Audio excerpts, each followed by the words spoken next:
I want to come back and do kind of like a little follow-up video to my last video when I spoke about, well, I just basically gave you guys an update about my hair, the breakage that I do believe I have, and who I saw, and my views regarding Sisterlocks. We had great conversation in the comment section of my last video. I appreciate you guys for chiming in, and even if you didn't particularly agree with me, I appreciate that too, because you were being honest and you were sharing your views, and that's what I want. You guys always give me different perspectives, different ways of looking at things and viewing things. And I appreciate that. I need that. That's the kind of conversation and discussion I'm looking for, because at the end of the day, I want this video, or all of my videos really, to be of some help to somebody. I want people to not make the mistakes that I've made in my journey. And I do want to acknowledge this. When I had Sisterlocks and I started having those issues with my first consultant, the one who established me, it took me a while to recognize that things weren't going the way they should have been, that things weren't being done correctly or addressed. And that kind of happened around the first year, or as that first year was getting close, and I started noticing the bunching. If you go back in my videos, there's one where I actually show you some bunching that I had. I brought it to her attention and she did nothing to address it. She didn't correct it. She didn't fix it. And that's when she started talking about some scheduling, separate appointments for maintenance. And that's when things really started to go sour with me. I started to really start thinking about combining my locks. But even more than that, I knew that I needed to stop going to her, period. I wanted to get away from her taking care of my hair, because I didn't trust her anymore. And then, as time went on and she's getting later and later to appointments, I'm becoming a second thought. She lets 2 and 3 people come during my time on my appointment, and she's washing their hair or conditioning their hair or giving them a style during my time. And then by the time she gets back to me, she's rushing and trying to get me out the door because it's late at night and she got things to do, as if I don't have things to do. It was like my time wasn't important, but hers was, even though I'm the one who shows up early for my appointment. She's the one that's always late. And then I get rushed, or she still got 2 or 3 heads that she's working, that kind of crap. So when I didn't realize until when I stopped going to her, that she was skipping sections of my hair. Now, a lot of people have said, couldn't you feel that? Did you not notice it? No, I didn't notice. I didn't necessarily feel it either, or maybe I didn't recognize it, but by the time my retie will roll back around, I would have a bush in the back of my head.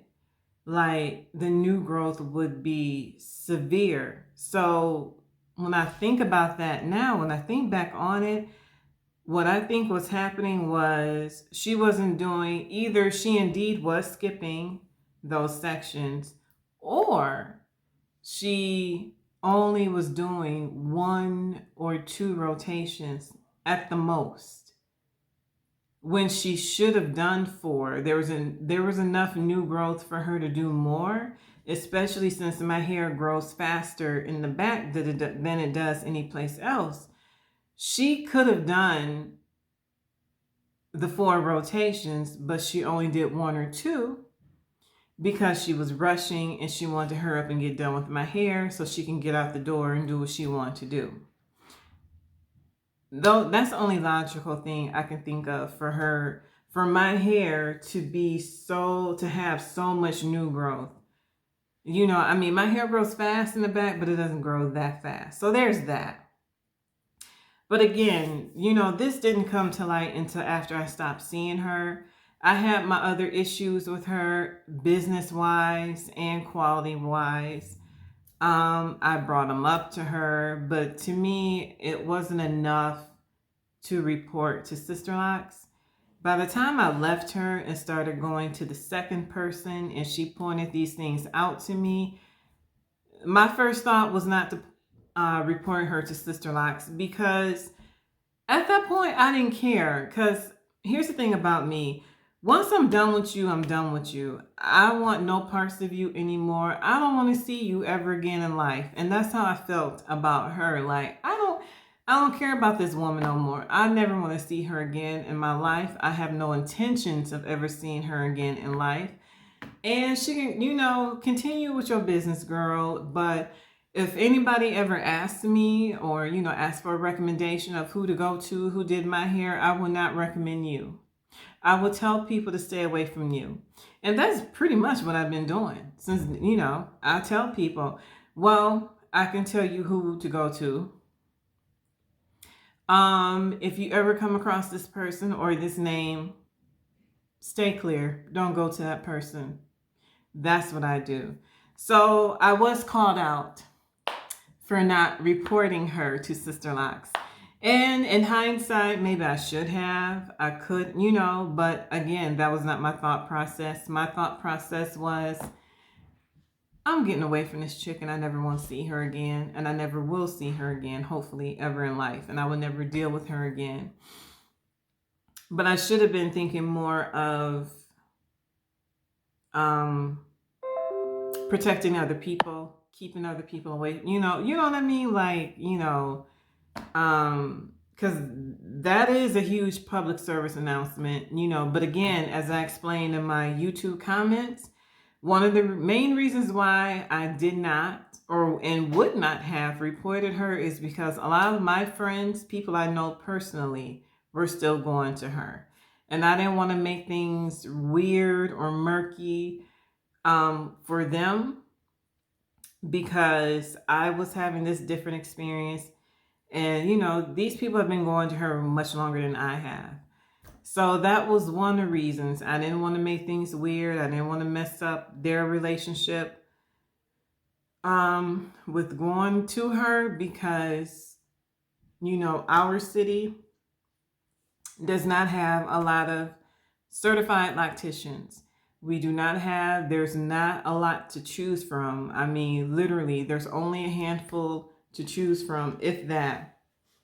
Otherwise, you're going to be dealing with people who are either trainees or just people who just knows how to interlock. And that's pretty much it.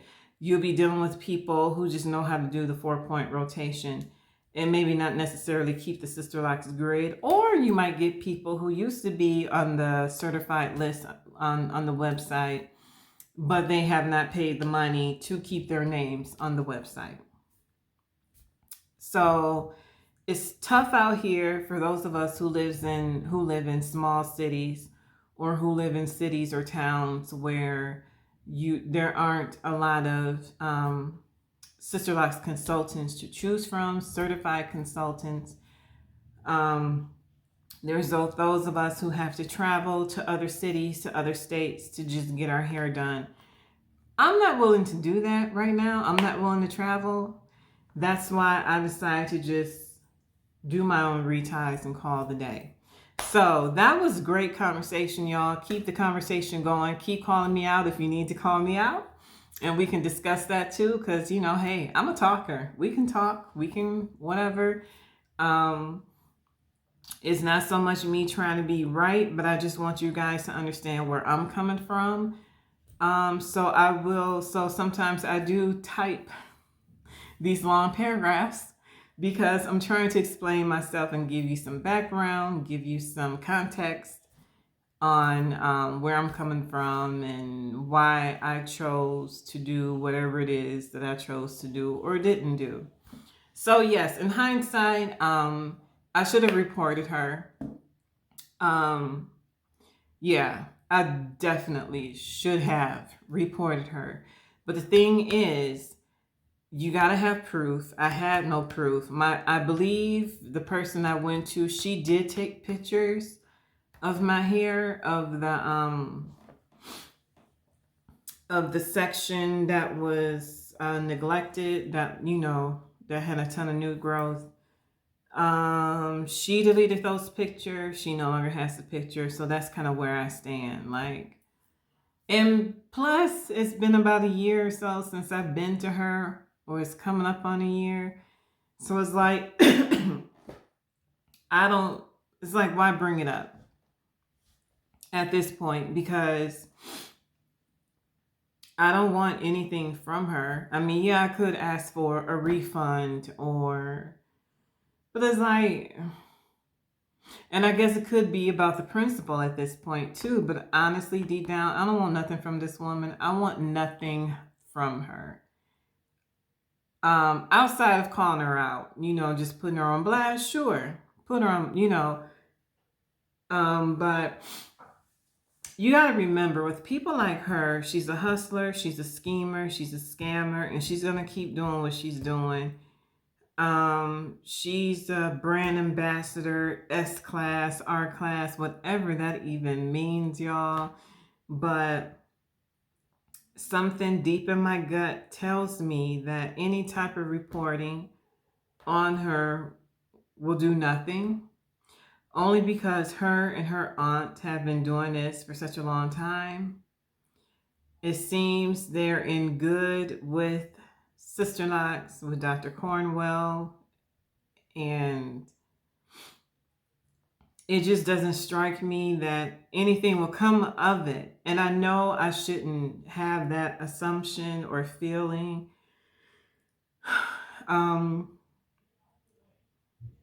Because the whole point is to report these people, put them on blast, so they can stop doing this to other people. But like I said, I don't see her scam train stopping anytime soon until more people take that step to report her. I think a lot of people did like I did, which was when they realize or recognize that they're not being treated right, they just stop going to her and find the next person. And that's sad. I know that's sad. I know we need to be more proactive and report them instead of just, not saying anything and just leaving it as is. And but again, I feel like I'm doing my public service announcements by sharing my experiences and letting y'all know through YouTube, Facebook, wherever, of what to look out for, what to avoid, the type of people to avoid, like her. And who knows, at one date, I think I will say who this person is and what her shop is. I did sign up for Tunisia's petition thingy of putting these lacticians on blast who do not do right by people. I did add my particular former lactician to that list. So I think that's a step in the right direction. And I am willing to give further testimony, whatever it is that's needed. If anything comes of this, yeah, I will for sure speak out. I have no fears of speaking out. And I will do that. I don't trust Sisterlocks to really handle the situation. I don't have faith in them to bring forth any real solution. I have zero faith. and Sisterlocks, the corporation. Um, and I think it's because when I went online and went to their website to find the form, the complaint form that you can fill out, and I mentioned this in the last video, the very first thing they ask is, or state is, if it's business, customer service, that's something you work out between you and your loctician. But if it has anything to do with the Sisterlocks, the Sisterlocks themselves, like the establishment, the grid, if things weren't done according to the Sisterlocks way or standards, then that's the only time they would step in. I don't like the fact that they allow people to carry their name in the title and to say that they're certified, but they do not require them to practice good business or anything like that. They don't hold them accountable for shoddy business practices. But if your grid ain't right, or if your Sisterlocks wasn't installed correctly, or you were jacked up in that way, yeah, we'll step in then. But if somebody just robbed you blind, well, that's between you and them. I have a problem with that, and I know that's how a lot of businesses that that have subcontractors, whatever, who that they allow to work for them and use their name to conduct business.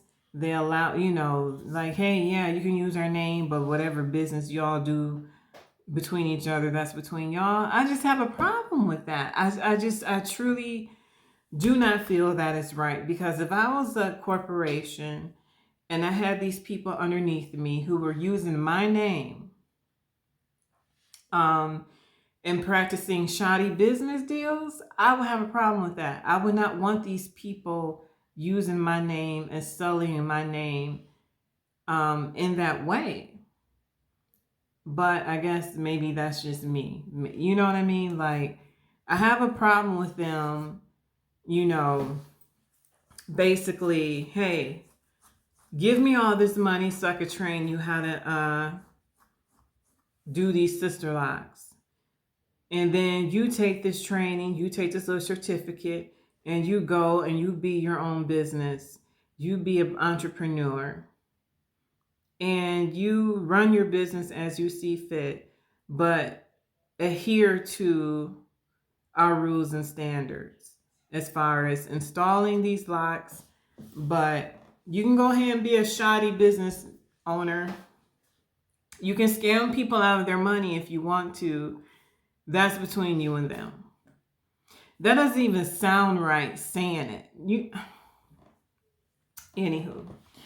So, yeah, that's all I wanted to say is, yeah, I have issues with Sisterlocks in that sense, or any business that allow people to be crappy owners, business runners, business whatevers, and not hold them accountable for how they're sullying your business name. Because at the end of the day, it's a reflection on Sisterlocks. These people that are out here scamming people out of their money. That's a reflection on you. And then to basically put that in black and white on your website, hey, we ain't got nothing to do with that. But if your grid ain't right, yeah, then you contact us and we'll walk you through getting some satisfaction from that, whether it be a refund or whatever. I have a problem with that. I think that's wrong. But again, I don't know. But that's all I want to say, y'all. Keep the comments coming. Let's keep the conversation going. Join me on Facebook if you haven't already. It's Sonia Locks, Natural Hair and More. But it seems like y'all rather keep the conversation here on YouTube. So keep it coming here. Like, comment, subscribe, share. You guys take care. Stay safe. Do not get lax with the social distancing, wearing your mask, washing your hands, using hand sanitizer. It is not the time to slip up, to get lazy. This virus is still out here. Just because we're about to go into a new year doesn't mean the virus goes away. Stay diligent, y'all. Take care. Be safe. Take care of your families. Bye-bye.